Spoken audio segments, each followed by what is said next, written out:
All right, good morning, everyone. Thank you for coming out.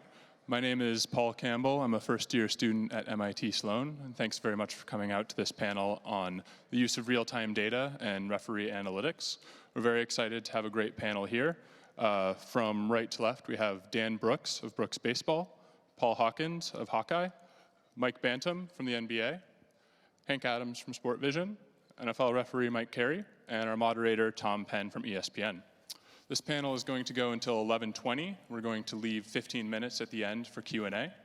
If you'd like to submit a question, you can do it one of two ways. You can text it to the number 22333. Just start your question with the keyword refs and then submit your question. Or you can tweet @poll with the keyword refs and your question, and we'll submit them and give them to Tom for Q&A. With that, I'm going to turn things over to Tom. Thanks very much. Thank you, Paul. Good morning, everybody. Welcome to Man versus Machine. The first rule is no booing the officials. No booing the man here, even though we all love to do that. And we're going to dig into some of the psychology of that and the fun of that and the way we, as fans, feel like we can influence the decisions. You know, I'm really interested in this. We were just in the green room talking, and we've got an esteemed panel here that has such different perspectives on this issue and different expertise. But I feel it's only fair to start with man, all right? Let's start with the human part of this, and let's ask the one question we all wonder all the time. And Mike, we'll start with you. Tell us how you got into this, why you did it in the first place. We always say, why would somebody do that, subject themselves to that? Talk about the human side of your experience. You're 19 years? As a referee, I'm 19 years, 24 years in the league. And it starts with anybody who is a fan of the game. I grew up playing the game, and when I finished, the game wasn't finished with me. And I wanted to coach, but that's 24/7. I wanted to have a family, I wanted to have a business, and so a friend of mine who I played high school football with introduced me to officiating, and my first reaction is, no, I don't like those guys. What do I want to do that for? But if you're a fan of the game, there's no better place than right in the middle of the action, and that's a big motivation. And the second one is that the game of football teaches you so much. If you played the game, it tells you that you have to sacrifice yourself for others. And it's such a parallel to life. And I learned so much that it was important to give back, and that was a good way to give back. But it gives me so much more than what I give it. Mm-hmm. Yeah. And there are boos, but remember, for every boo, there's a cheer, right? So half the people like us, and I choose the liking part. Does that, as a young referee, did that affect you? It's a challenge because we all have biases, and so it makes you come really clean with what you think should happen and what your bias is and how to make sure that you stay on that objective fine line. You called yourself a fan first, and then you're on the field making decisions. Yeah, I'm a fan of the game, not of the team. Right. And I'm really a person who played the game who decided to officiate. And so that is a really fun perspective. Well, you're an unbelievable official and one of the most highly regarded, and a very familiar face, just without the hat right now. Sticking with the human side, Mike Bantam played 9 years in the NBA? Yeah. A bunch of years overseas in Italy. So first, tell us, put your player hat back on and tap into those emotions, good and bad, with this issue, and then tell us about what you're doing in the NBA and your official role now in regulating all this. Okay. Well, I'll start with the latter part of that question. I'm now the Executive Vice President of Referee Operations, and it's a very unlikely job for somebody like me because as a player, I was very mouthy and got quite a few technicals during my time of playing. But at the beginning of last season, this opportunity presented itself after working in various jobs in the NBA after my playing career for 20 years, managing different groups. I was offered the opportunity to manage this referee operations department, and for some unknown reason, I thought it was a good idea at the time. And I'm still waiting for the cheers that accompany those boos, Mike, because all I get is boos every day now from disgruntled teams and GMs and coaches based on last night's results of the games. But it's a fascinating job because I've learned in the short time that I've been in it just how difficult the job is. It's a very complex and difficult job that these professionals have dedicated themselves to. But I've really learned in relation to what we're going to talk about here, how important data and technology have become to making these guys who they are and how good they are. Their performance on the field is very human. There's no question about that. They've got to make very quick decisions in real time. But everything from how we recruit them, how we train them, how we evaluate them is based on very real data and very current technology. So it's a fine marriage that has taken place, and my job is to kind of coordinate all of that and try to get the best performance out of our officials. Let's get back to your mouthy days, because it taps into the emotion of the game. Yeah. And nobody's closer to it and more emotional about it than the participants themselves when you're lathered up and you're out there. And then I'd go next to the coaching staff and the executives and those with a real vested interest in it. It's part of the game, right? That component. Yeah. Whether you're in the playground calling your own fouls or have an official doing it. And the more we bring science in, the less that part applies, right? Well, I don't think you're ever going to eliminate that human element, but a big part of our training to our officials is the necessity for them to maintain a certain calm while they're out there. It's impossible for them to ignore their human emotions, especially when you've got 10 players screaming at you and coaches screaming at you and thousands of fans screaming at you. But the best ones, in fact, are the ones who are able to do that. And so through examples and through mentoring and through counseling and whatever other tools we can use, we try to teach our officials that you have to be able to maintain that focus and not let your emotions enter into it. Okay, shifting now to sort of the machine side of things. Hank and Paul, you guys are at the forefront of many of the innovations, whether we're replacing decisions in tennis as to whether that ball was in or out. We've all seen it. We're all comfortable with it now. Whether it's within the entertainment aspect of the game and getting better and different data. Maybe each of you could sort of give us the 30,000-foot view on your companies, what you've been active in to this point, and we'll get into later what's coming next. But I'm curious from each of you. Hank, if you want to maybe go first, Sure. Tell everybody the genesis of how you got into what you got into and what you've done. Sure.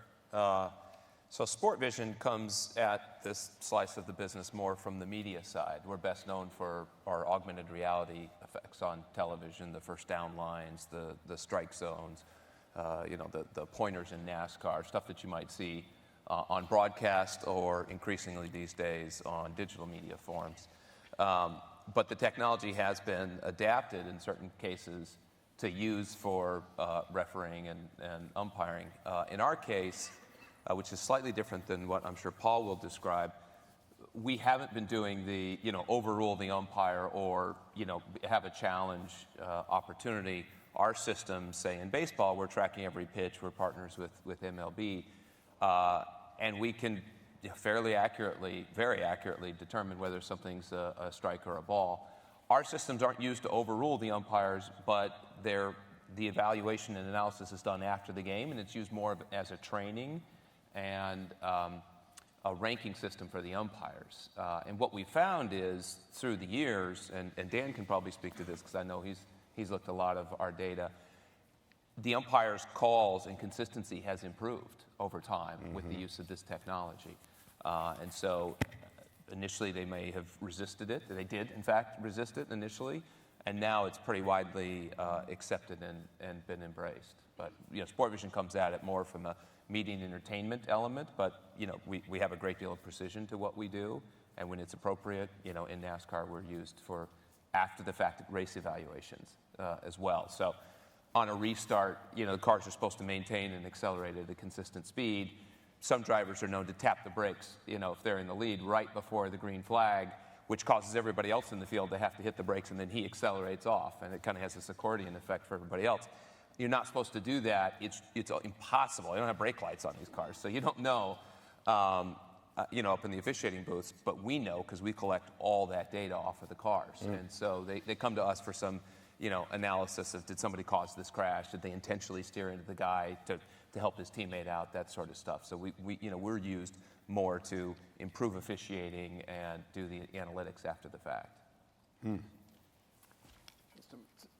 We have, I suppose, two flavors of officiating technology. We're used in a whole host of sports, from cricket, tennis, soccer, Gaelic hurling, Gaelic football. And that flavor of technology is one where technology is being used to actually make the decision. It's a computer that's making the decision in completely real time. And so in soccer, the ball goes over the goal line, and within a second, the referee gets a signal on his wristwatch to tell him. In addition to those sports, we also have a video replay technology, which kind of takes what's used in the NFL currently and other sports and rugby to the next level of enabling those sports to make the decision much, much faster. So you see all of the camera angles all coming in together. They're all exactly synced, which the problem that a television official often has is looking at a flat screen, you lose the 3D nature of it, and there's been the problem with some television decisions of getting it right. So that's going to be lost, and as it gets rolled out across a number of sports, it's already in both forms of rugby, Australian rules football, cricket are using it, and baseball will from next year. And NFL, although it's not our system, are doing something similar that gets rolled out next year too. It'll make the process much faster than what you've used to, but also more definitive. So that's kind of the two sides of one which is automatic and one where there's still a human making the final decision. I think the thing that's common across all sports is, firstly, all of them have come from what does the sport need, and then let's find the right technology to provide it, rather than from a technology approach. And I think it's for that reason that baseball, quite rightly, and Hank and I agreed, will probably not ever go to using technology for balls and strikes, because you start with what's the fabric of the game, what's right. Even how we're used in cricket, there's still a subjectivity, or the umpire still has some discretion over it. It's not completely black and white. The one parallel, though, between all of the sports is that we feel our role is to not get noticed. Dickie Bird, who's a very famous cricket umpire, said to me when we first met, "I've done my job well if no one knows I'm there." And for me, our proudest moment was at the end of the fourth set of the famous 2008 Wimbledon final. It was still one of the greatest tennis matches of all time. It was the tie-break, and there was a close line call which got challenged, and overall it meant that Federer won the point rather than Nadal. And it wasn't at set points, but assuming that the next 2 points had gone the same way as they did, it would have meant that Nadal would have won that match in 4 sets. And the newspapers the following day were saying Federer denied the opportunity of record-breaking Grand Slam victory through bad line call at the end of the match. That would have been the story.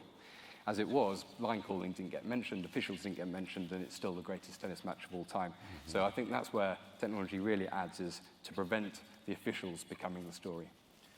Yeah, your technology was cool. We looked at it on your laptop, where immediately, like in 2-3 seconds now, you can have both 2 or 3, 5, 10 different angles all on the same screen at the same time, instead of looking at one, then the other, and trying to piece it together. So the efficiency of those decisions should get a lot faster, right? Yeah, and that was a key point for baseball in their decision to extend instant replay beyond the home runs to now a lot more decision-making this next season. Was the trials they did with us, they saw just how fast it could be. And I think part of their resistance of using technology to date was the fear of slowing the game down and the Good, don't make those games any longer. Exactly.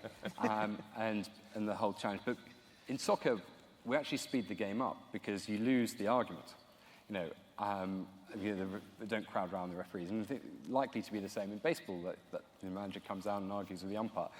I mean, he does it. It takes time, but it doesn't do any use. By the time they have come out and got to the umpire, by now, the decision will already be known. Remember, Paul comes from the world of cricket, so baseball seems like a pretty fast game by comparison. Exactly.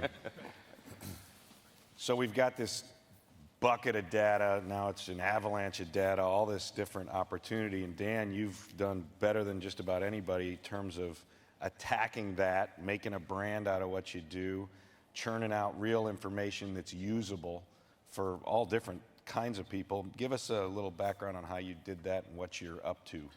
Sure. So my website, which is brooksbaseball.net, and we work with Baseball Prospectus now as well.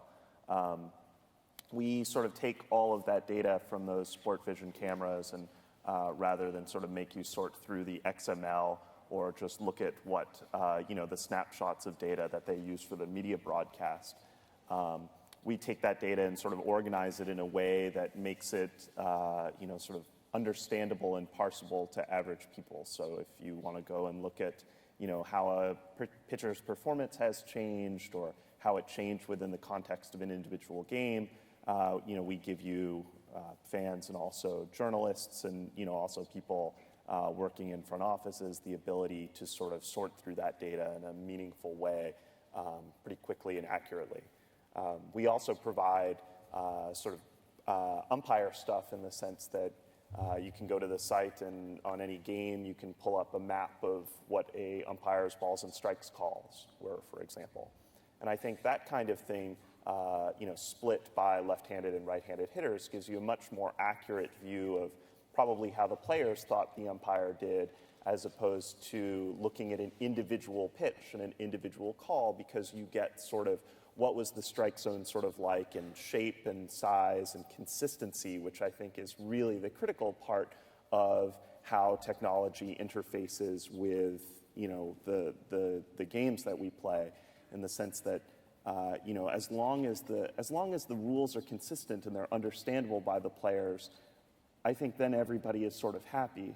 I think where people get unhappy is where they see those inconsistencies. And one of the things that these camera systems have revealed over time is that umpires are very good at their jobs. They're incredibly good at what they do. And if you sort of take that higher view and you look at the bulk of their calls, they're consistent and they're right. So right has a funny connotation in the sense that by some arbitrary definition, we could decide that someone was right or wrong. But if we take that higher view and we say, are they consistent? Are they doing the same thing? I think that's a different sort of approach, and it's been a pretty useful approach. Mike, talking about the league and what you do and using some of these technologies and others to evaluate the officials, hold them accountable, train them, all that sort of stuff. Will you go dig a little deeper in explaining how it's really working in the NBA in terms of what you're doing with data and information and how it's making the game better? Okay. Going back probably 10 years ago, we started logging every call made in every game and rating it whether it was correct or incorrect. And so we have close to 1 million events logged for every referee on our staff, and we continue to do that now. The system has been tweaked over the years, from having an observer in every arena to our current system where it's done now from a centralized location via videotape in New Jersey, New York area, where every game is watched, every call is logged, and then it's watched a second time, and every non-call event is also logged and rated. So we build up a database on all of our officials across different categories and different calls, their percentages of incorrect calls, and we learn to identify individual areas for improvement, staff areas for improvement, and then we construct our training regimen to address those needs. So we know on a daily, weekly basis who's getting better in certain areas, who's not getting better, who we need to focus, and then we use videotape of those incidents to educate our staff on those particular areas that they need to improve upon. So it's an ongoing process. It's totally based on the data that we accumulate regarding their performance. We also get data from teams who send in events that they want us to make judgments on, and if those events conflict with the decisions that we've already put in our database, they override it and update it. So we have numerous ways of gathering this data, and then it's all used for the evaluation and betterment of our performance. The replay system also plays into this because it really helps us to improve the accuracy of the calls. We had a lot of, I think, natural resistance to it at first when we started implementing replay about 10 years ago, and we had the normal argument that you hear, I think, in all sports of the use of replay versus the flow of the game. And so we approached it very slowly. We only had 2 instances in which replay would be used, both at the end of games, one to see whether a shot was made before time expired, and the other to see if a foul occurred. And over the course of these 10 years now, we've built up to 14 different triggers that we can go to replay for. The challenge is always to try and speed it up and not impact the flow of the game. And to that end, and also to the end of to getting it more accurate, we're going to be going to a centralized location next year where all of these games will be fed into this system, and they will be evaluated, and there will be people there on a daily basis who will facilitate that replay process for us and speed it up and I think make it more accurate and more impactful. So HQ will make the decision and let the referee there know? No, at this point we haven't decided that the decision will be made in the center. It will just facilitate the process. The decision Instead of going to the will truck still now, be right? made. Yeah, instead of going to the production truck where it goes now. The TV producer usually has a lot of other things on his mind, and the replay, even though there is someone assigned to replay, I think it was described here earlier. We have the crew chief now has to go to the sideline, ask for this event to be replayed to him, and then he's fed individual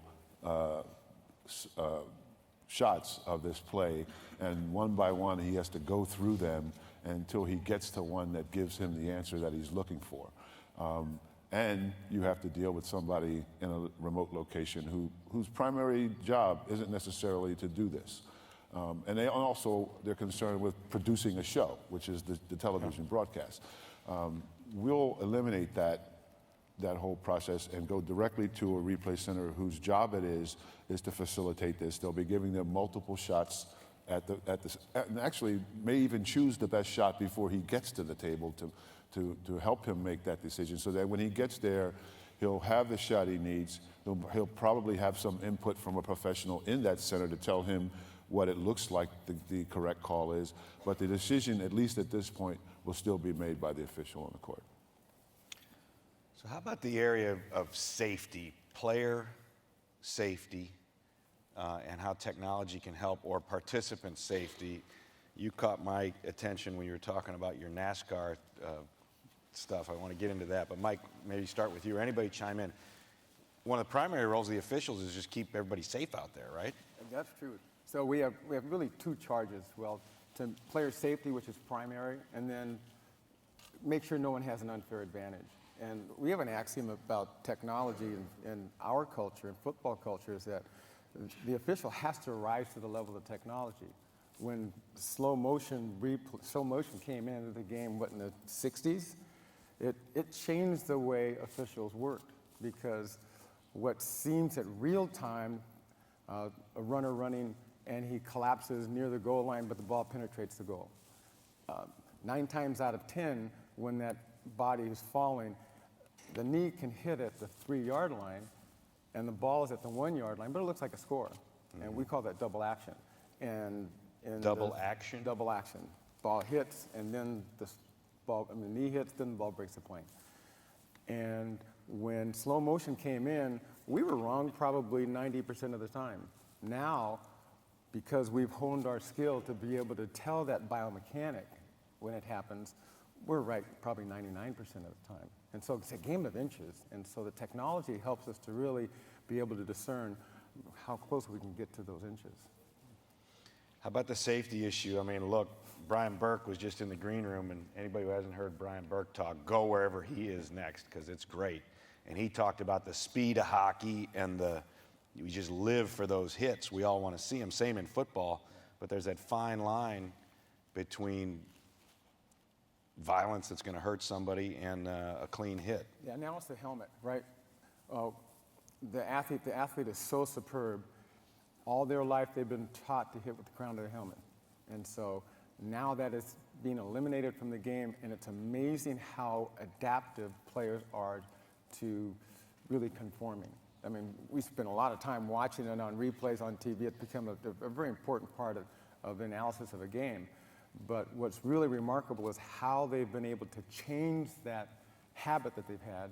And in a few years, you just won't see it that much. And kids growing up now, they're taught not to use their helmet as a weapon, and it'll be out of the game. I mean, on the safety issue, you're seeing some companies come out now that are, wearable devices. And I know there's a previous panel where the athlete said, I'm not that crazy if it affects me. But in games of contact, you've got all sorts of places you can hide, electronics that they won't even know about, frankly. But I think that's going to have an impact ultimately in measuring some of these hits, in evaluating player safety. It's a ways out because it's not an exact science, particularly when you're dealing with the brain and impacts. But I think it's going to happen because the pressure is going to be there for us to protect, safety above entertainment as it should be. But I think you're going to see a lot of devices have an impact on how the game is ultimately played. We had quite an interesting incident this last weekend. We did a new trial with Australian rules rugby. The rugby in Australia. Since we're now capturing all of the camera feeds from all over not just the ones following the ball, we caught an off-the-ball incident where guy ball was nowhere to be seen, and he punched him and put him to the floor. You see Mike's face? Look at that. That's a player's face right there. And so afterwards, there's no way that anyone before they'd have had this footage, and after they went and they disciplined the player. And the player said, well, the coach had told me to do it off the ball, because if I do it on the ball, the cameras will catch me, and I'll get penalized. That's why I did it off the ball, where I didn't think the cameras would be. So that's kind of interesting. And what we're doing in soccer, which is similar, is we now have, again, the same instance. We have a video referee in with us as a trial. And soccer has a really tough time because there's a lot of cheating in soccer with the players diving and not actually getting tripped. But then equally, there's some career-ending injuries if a player genuinely does a bad challenge and goes in two-footed. So it's a really difficult area to officiate, the difference between a dive and a genuine foul. So what we're now trying with soccer is a system where probably within about, certainly under 10, normally under 5 seconds after a foul, we can give a definitive replay to an official to decide whether it was a dive or not. And it's going to be a slow process because soccer never moves particularly quickly. But the whole concept is now really beginning to go in momentum of, well, if a soccer player has given a red card, then you're penalised for the rest of the match because he's off, and even if after the match you can get the 3-match bans rescinded, you still played the rest of the match with 10 players. So what the Dutch are really now pushing for is, even if it was slow enough that he gets sent off, even if it's 10 seconds, or even if it was 15 seconds, at least then bring him back on and review it there. So you've only been penalised for those few seconds, rather than you suffer for the rest of the match. So that's one example where technology will begin to influence the protocol of the sport. You talked about slow to adapt with soccer, and Dan, you smiled. I mean, in your experience, who's most open to this? Who's most hungry for the information you have? Who wants to push it further, and who's pulling back? I think baseball is an interesting situation because you have for whatever reason, this sort of traditionalist movement and this non-traditionalist movement that I'm not sure, I guess it does exist in other sports, but in baseball it seems stronger than most. That said, I think that Major League Baseball, for all they get criticized, has done an incredible job pushing this technology. I mean, it's in every park, it's capturing every pitch. There's going to be replay next year. You know, I mean, I think at one level you could say, oh, well, you know, they don't use it as much as they could, but, you know, at another level, I think that they're the ones, you know, from the top down who are really providing all of this information. And then I think, you know, from a media fan perspective, I think it's fantastic to be able to go look back and see, okay, how is a player really performing based on this kind of data that's available? And, you know, so I think that kind of thing mainly drives interest in the stuff I do. But, you know, I see a huge wide array of applications, you know, both from a fan interest, but also, you know, a team perspective, so. We often think of baseball as very conservative, but I actually agree with Dan. I mean, there was a predecessor to our system out there called Questec, and you know, the Sabre guys in the room will remember that. That was around in the 80s, actually, and as I recall, maybe late 80s, early 90s. But that was preceding a lot of other sports, and I think. I mean, I'd be interested in Paul's perspective on this because he you know, was working on the FIFA goal, no goal system for many, many years, and we had some experiences with FIFA. And I think in terms of conservatism, they absolutely took the cake. I think but for some blown calls in the World Cup, we wouldn't have a goal line system. I don't know, Paul, if you agree with that. That's absolutely right. It's, like most governing bodies have ended up, the sports that we've worked with have been reactive rather than proactive. So tennis was beginning to get there, but it would have been a much slower process had it not been for the quarterfinals of the US Open, Serena Williams versus Jennifer Capriati, black woman versus white American woman, and as it happened, several bad line calls went against Serena, and so the sport was considered racist, middle class, and it was a horrible moment for sport. So as soon as the credibility got undermined, that was the catalyst for looking at an alternative. It probably would have got there, but it would have taken a lot longer. FIFA had proactively decided to not, you know, having dillied and dallied for a number of years, are we not? They'd actually said, right, we're going to be definitive. We're definitely not going to have goal line technology at their meeting. They only meet once a year. That was the meeting before the 2012 World Cup. England, Germany at the World Cup. Lampard scored. England should have won. And then just like that, they changed their mind. And then since they changed their mind, it's actually been, by their standards, a relatively quick process. So It did lose by more than one goal, though. they didn't really lose, but that goal would have been the difference. The whole psychology, as an Englishman, you have to argue that case. And NASCAR is probably one that has been more proactive in what we're doing for them next year. That, you know, a pit official hasn't died yet, which is the concern, and the reason that they're trying to get rid of the officials on pit road is for a safety aspect of putting people in quite a dangerous environment. So there is also a cost issue of having all of those, but the main kind of, you know, criteria is to try and get people safer. And in a football, it's been a driving factor since I've been in the game is to get it right, and at any cost to get it right. And as opposed to man versus machine, it's really man's integration with machine, because it gives us a tool to be able to find out, is it right or is it not? And the fan appreciation rises to the highest level when there's a real level playing field. And that's where technology is really, we just can't do without it. And for the sports where you're using technology, but the humans ultimately making a decision, it's fine. As soon as, and part of the reason that Questec kind of came and went is because as soon as you go the next step of the sports where it's a computer making a decision, there's no acceptance of it ever being wrong. You can accept that whatever technology you've got in front of it, humans make mistakes.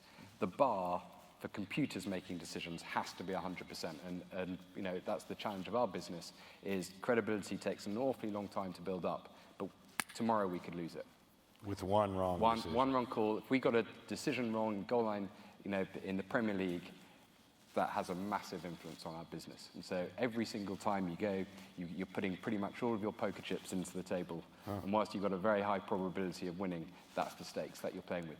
And you've got to appreciate that, and you just got to accept that every single person we train and employ, they've got the destiny of the whole company in their hands. I would ask you a question about the get it right above all else, because in the NFL, there's times when definitely they take so long to review the plays. To me, I'd almost rather they just get it almost always right and make the decision from the entertainment standpoint, right? I mean, there are times you're like, oh my gosh, just make a decision, Well, will you? nothing's 100%, Right, right? right, So but- there's always going to be error as long as you have a human in it. Do they ever tell you guys that, look, if it's taking too long, you just got to go with the call if you can't, figure it out? Well, Is there, there's a time there's limit. physical So time limit, I've yeah. got 60 seconds to make the decision. Yeah. And there's a guy in there counting down. How much fun is that? And you're at your job, and someone's going 10, 9, 8, 7. Really? They're counting in your Oh, ear? they're counting in my ear. yes. Wow. But it's just part of the background noise, right? And so you just get used to it. Just like players showing us a free shot. You got fans waving stuff. You got to screen that out. And so it's part of the fun of the challenge of being able to do it. But so I think that the interesting part here is the integration between the two things. I think man versus machine makes it sound, especially in baseball, like there's one group of people that wants umpires and there's one group of people that wants computers. But we have technological things all over the baseball field. We just don't think of them as technological innovations. For example, we could play baseball if we wanted with a guy who stood sort of near the third base and decided whether the ball was fair or foul.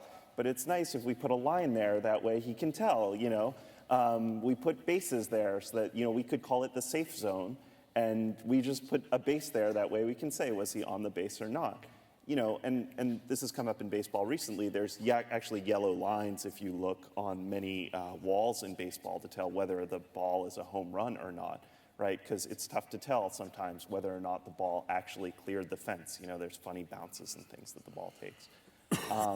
But we could imagine systems built on tracking technology, which is essentially real time, that could help inform umpires to do a better job at making ball or strike calls. So not only get that post-game analysis, but also get real-time thing without simply replacing that person.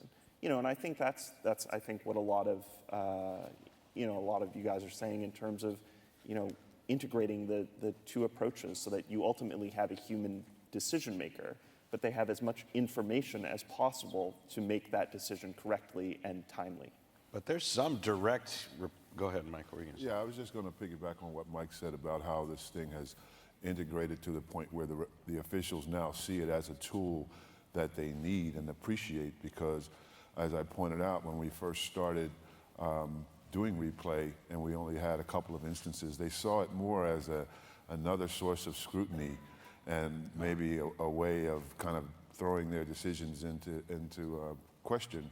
But it's evolved to the point now where the last replay trigger that we added, which also is the first replay trigger that actually can reverse the referee's judgment.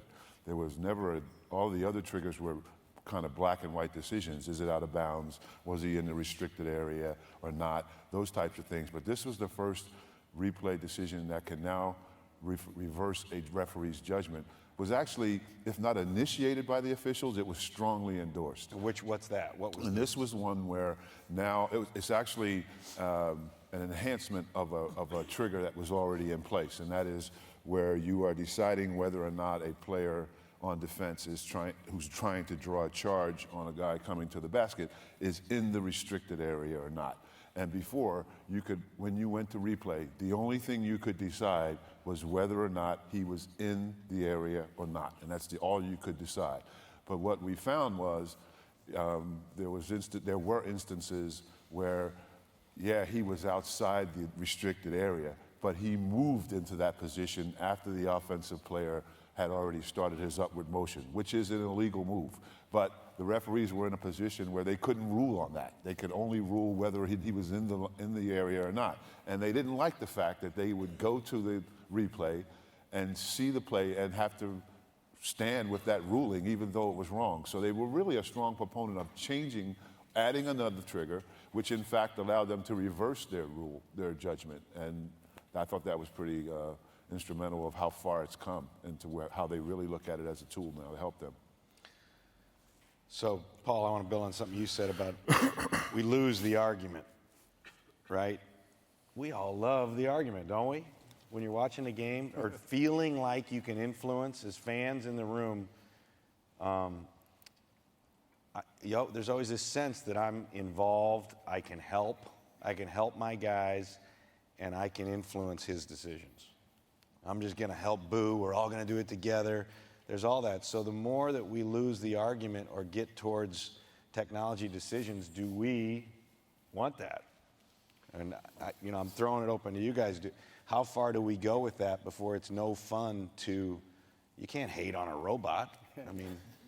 So there's always going to be a human decision on the field that has controversy behind it. That's when you have a dynamic game with bodies flying, someone's going to have to make a decision. And there are too many instances where we don't yet have the technology that could help us do it in real time. It may be coming, but we've used technology from low tech. We use rubber bands on our fingers to know what down it is, Really? Absolutely. Still? Every official has it. Because the box guys aren't always right, So what do you do with the rubber bands? You put it over one finger for first down and the fourth finger for subsequent down. Really? Yeah, it's just, so that's an incorporation that we use. And we still make mistakes. And now the highest tech that we have is, video review of plays. And it all comes down to subjective decision. Michael was talking about the triggers.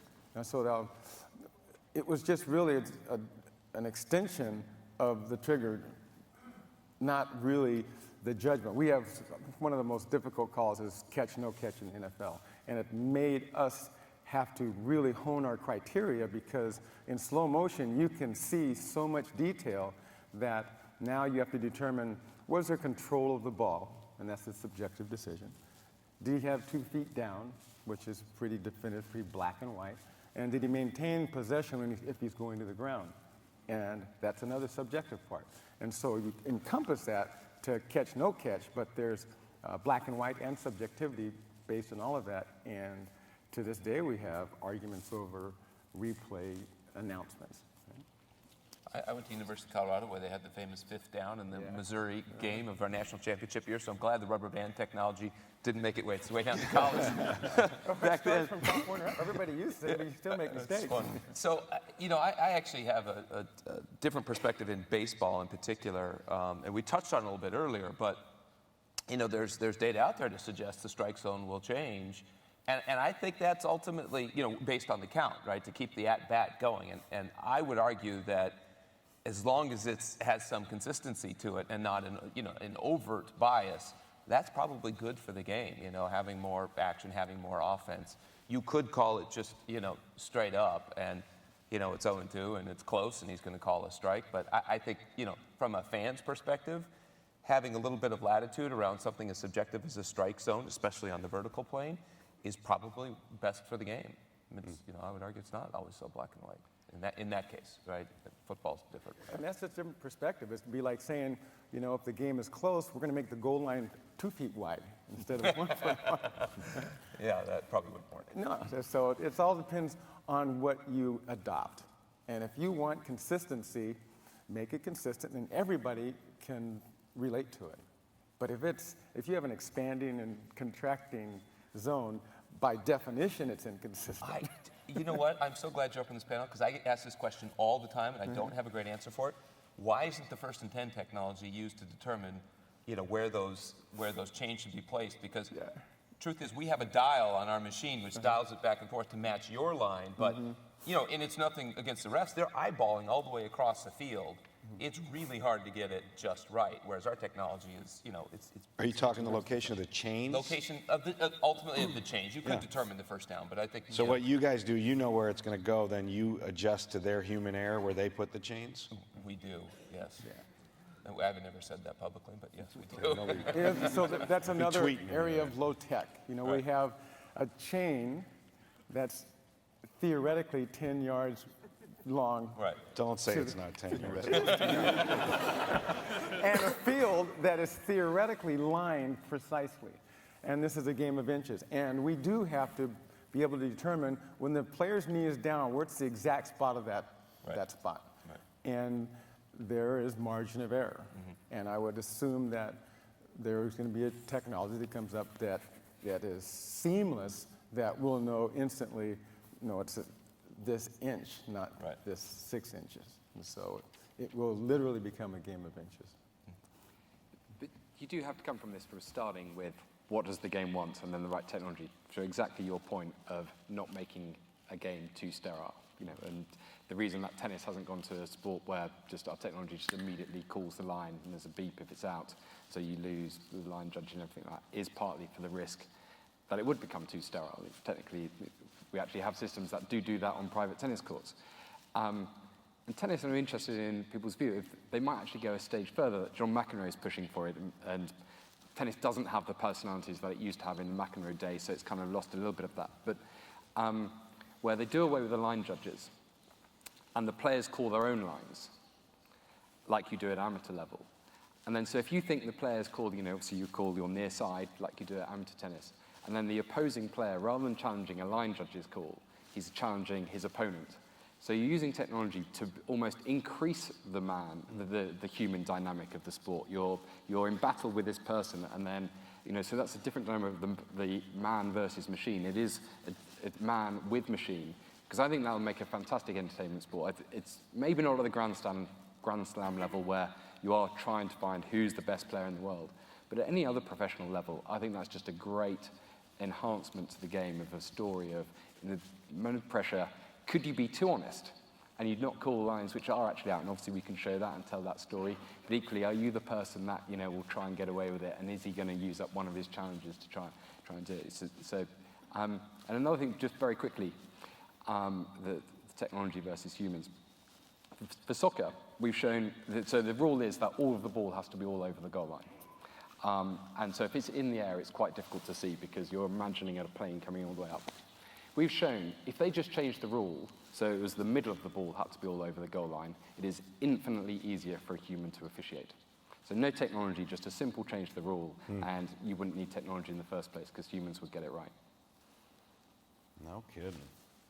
So just going back to the tennis sort of competitive line judgment game, it's sort of interesting in that it makes being a tricky line judge sort of a skill, right? If you do that, right? I mean, having gravitas and being able to say, oh no, that ball wasn't in when it was really in, that makes it part of the contest. And it's sort of interesting that you say that because there's a subset of research in baseball on catcher framing. Framing, if you say it in a more nasty way, is fooling umpires into thinking that you are getting more strikes than you really are. And so there are particular catchers who are very good at this. So like Molina with the Rays, Molina everywhere actually, but Molina with the Rays, is worth several wins a season, worth 30 runs a season, 20 runs of value a season, which is, $20 million to his team. Because he's good at framing, which is fooling umpires into thinking that they're calling strikes, or calling ball strikes.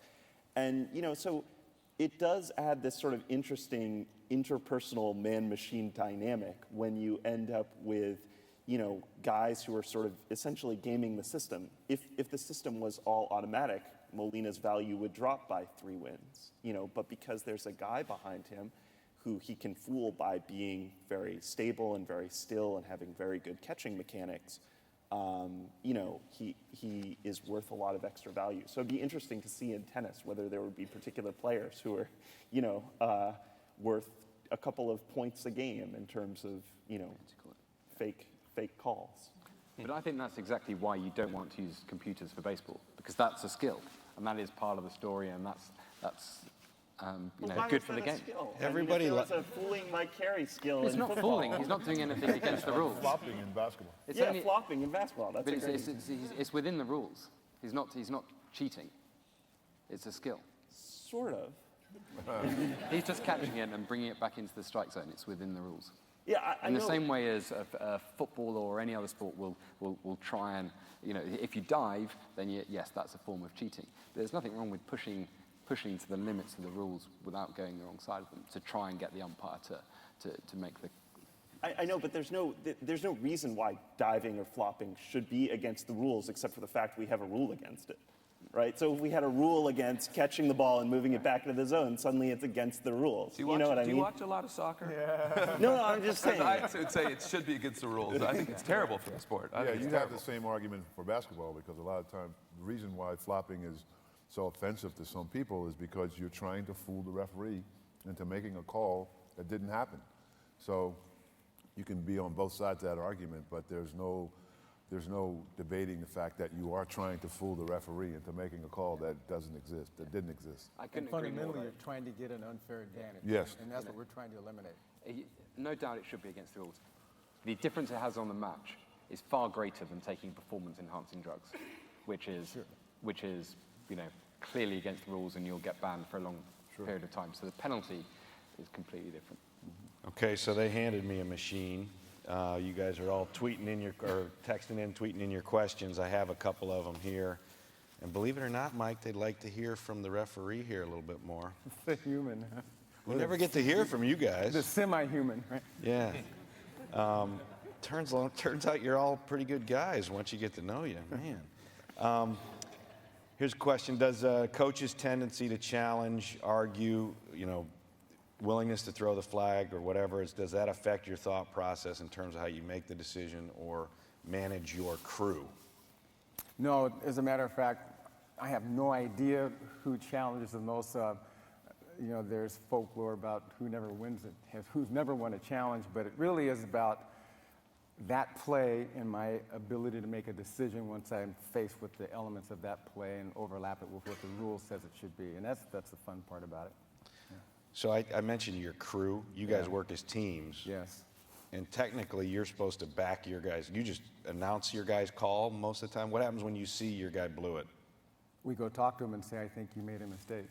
And he gets the option of staying with his call or picking the flag up. And our league is very good about making sure that we take time that everybody who has a look from a different angle comes in and collaborates with what we're going to do on that play, because there are only 160 plays in a game.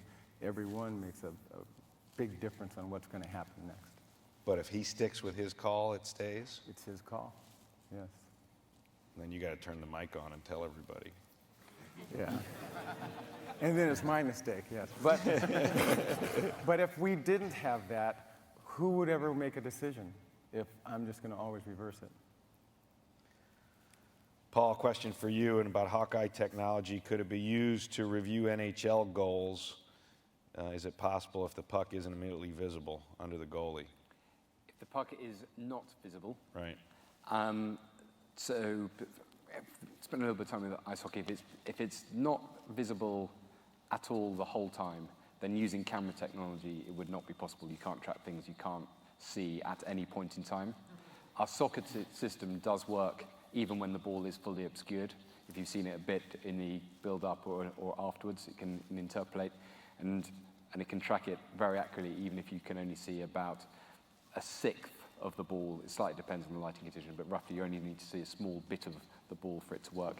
So ice hockey is not a sport that we spend a huge amount of time, but it's probably, since it's a small puck and the rest of it, it might be that a non-camera-based solution is the best one. And Hank, I mean, you've got some experience of that from the It's earlier days. even on censored pucks, because the pucks are going so incredibly fast, the sample rates you'd have to have would be, enormously high, which means you're going to have a lot of battery power and a lot of other issues. It's hard. It's really hard, even with censored pucks, to determine goal, no goal. It's pretty rare, though, for the ball to always be fully obscured, because if it's in free motion, which it needs to be, then normally you'll get some time. So out of the total number of close decisions, you would get a high percentage. But then, if you're not at 100%, you need to have explained in advance, if you had a protocol that said it's okay for the system to return, I don't know. Because if you haven't explained that clearly, then it causes problems. But hockey, they're just going to beat each other up anyway after the call. No matter what it is, Let's they'll hope fight so. it out. So we don't really need to. Couple of questions here. I'll kind of combine them. It's really about the access of the fan and the viewer to the information. One, in making calls. So we're now getting to where we see the replays as the officials see them, and we're sort of all in that seat of making the decision. Do you see that trend continuing? And then do you just see a day where everybody's got the same access to everything in terms of the fans, the public? And Mike, from a league perspective, I know you know how we guard certain things and want to keep them close, but do you guys in the space see that? Well, in football, the fan sees every shot that we see, and so they get to have the body of information. In the stadium too? No, not in the stadium, but on TV. What they don't see is how I manipulate the dials to track it back and forth to really make a fine determination. And so that's why it's important, in football at least, to come out and for the official to announce why a call is upheld or overturned, so everybody knows exactly the reason that the league has said this is the way we're going to officiate this type of action.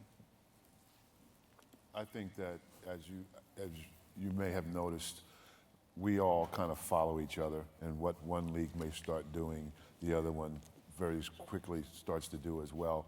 And the key word now is transparency. And we have a new commissioner who is very dedicated to that concept. So I think already within our arenas, you have some teams that are allowing their fans to witness what the referees are looking at when they go to the replay monitor. That's probably going to become universal as we go forward.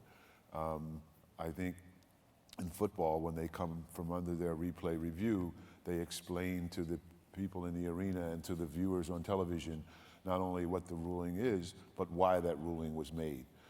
We don't do that presently, but I cannot believe, based on the discussions that we're having, that we're not going to soon start doing that same type of thing, solely because it just helps to keep the fan informed and aware of what's going on in the game. And I think next year when we have that central replay center that I talked about, there's some talk that while that review is going on, everybody in the arena will see what's being reviewed, and then we'll probably have to take some steps to train our staff to come out of that review process and then explain to everybody what they saw and why that decision was made. We've said we're pitching for this basketball tender.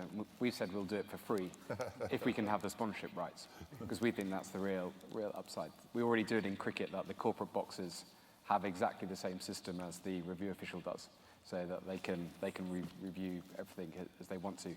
And LG, who obviously get the monitors, they're the sponsors, so they quite like it. They can show off their monitors at the same time. But it's great for their corporate guests to be able to do it. It's got to be inevitable. I mean, let's not forget, we're playing these games for the fans, right? So why should we be denying them, the chance to see the same thing? I just think inevitably fans are going to get to see everything that the umpires or refs see. Yeah, knowledge is king. Yeah. I will say that one of the great things about the NFL is that not only do you get to see all the information, but you get the explanation. So I was talking to somebody, I think it was Game 4 or Game 5 of the World Series this year with that crazy obstruction ending. And I was talking to a friend who was in the stands. I was like, wow, that was an amazing end to the game. He was just walking out of the ballpark. And he was like, why, what happened? And it's true, right? I mean, if you're in the stadium, it's just almost impossible to know what actually happened because there's no explanation given by the umpire. But in football, if you go to a game, anytime there's a call, that guy gets up there and he says, this is what happened, and this is why I'm making the call, and this is what the situation is going to be, and now we're going to play again. Go, So I think that's a fantastic thing. Mike, craziest story from your years, craziest thing that happened regarding a call or somebody losing it? Oh, probably happened afterwards. So before the game, I was told, I think you're one of the finest officials. Great. Ran into that coach in the bar afterwards, and he says, he's having a beer, and I walk up to him, and he says, you are just the greatest. And I said to him, is that you speaking or the beer speaking? And he says, No, that's me speaking to the beer.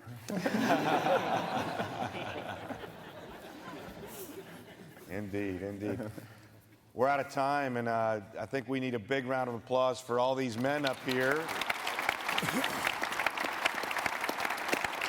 These are, gentlemen, true leaders in the field, whether on the field, in technology, in research, in the league office. We thanks for all you're doing to improve the game, maintain the integrity, the safety, and thanks for your contributions today. Thanks. Thank you.